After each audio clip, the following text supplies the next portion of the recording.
Barely a year after Athens was granted the first $158 billion bailout, and a second has become unavoidable. On the Greek stock market, there is an air of quiet resignation. This time around, with bankruptcy looming, on top of the head of Greece, I think we have more probability that this program will go through. In recent months, the Athens government has been struggling to meet the conditions of the first bailout, despite introducing tough spending and jobs cuts and planning for a mass sell-off of state-owned assets. Some economists have even argued it might be better for Greece to default and start over than continue with such unsustainable debt on its shoulders. Protesters have staged continuous demonstrations for more than 20 days now, and a general strike will be held on Wednesday. People are furious with their government and fearful for the future. We are in essence the experiment of the global economic scene at the moment.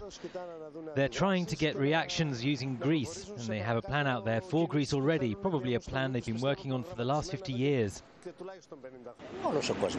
Everyone is concerned, but we're all trying to keep calm at the same time, or else things will unravel. Ahead of the crucial finance ministers' meeting, Europe's stock markets were actually trading higher. The German DAX up more than 1.5%, largely because traders already regard a default as a foregone conclusion. The big question is whether, yet again, this is like pumping money into a bottomless pit. For me, it's clear that the money will be gone unless we finally set up a large Marshall Plan for Greece. The US-funded Marshall Plan put Europe back on its feet economically after World War II. Applying a similar scheme to a single bankrupt country is fraught with difficulty. But global financiers are fast running out of alternatives. Paul Brennan, Al Jazeera. Alan Fisher is in Athens for us. So, Alan, we heard in Paul's report there plans for more industrial action. So there seems to be no suggestion that the Greeks are going to knuckle down and settle down to the austerity measures. Well, it's almost becoming like a long-running horror programme, isn't it? How do you solve a problem like Greece's sovereign debt crisis?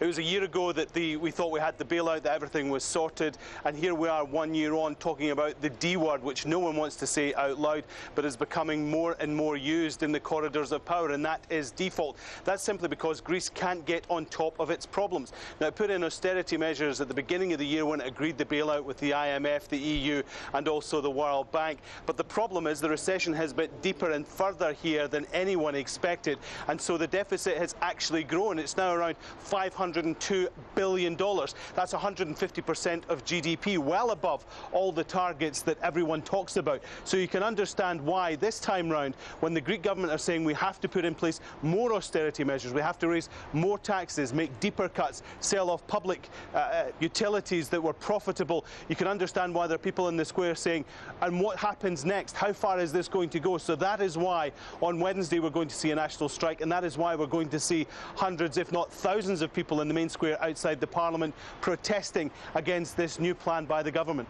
And what about the political measures to counter this kind of sense of it spiralling out of control? What have the ministers got up their sleeves? Well, of course, the Greek government are saying, look, if we get this austerity package through, things will improve in the long term. It's not a great short-term solution, but it's better for the long-term benefit of the country. There are others are saying Greece is simply burdened by this debt, can't get out from under it. There's nothing more they can do than default. That absolutely terrifies the European bankers, terrifies everyone in the Eurozone, because they think that the cost of default will be much greater than what it would cost just to finance this rescue package. The problem the Greek government has got before the vote on Wednesday is that one of its senior MPs has already said, I can't vote for this. The cuts have gone on for too long, they are now too deep, and my constituents won't stand for this. Now that turns the majority of 6 round by 1. If they lose a couple more, the Greek government is in serious problem, and it's got to get this austerity measure through to put confidence back in the market. It sold some debt today, around $2 billion, but as I say, when the debt is $502 billion, it's a drop in the ocean. OK, indeed. Thanks very much indeed. Alan Fisher live there in Athens for us.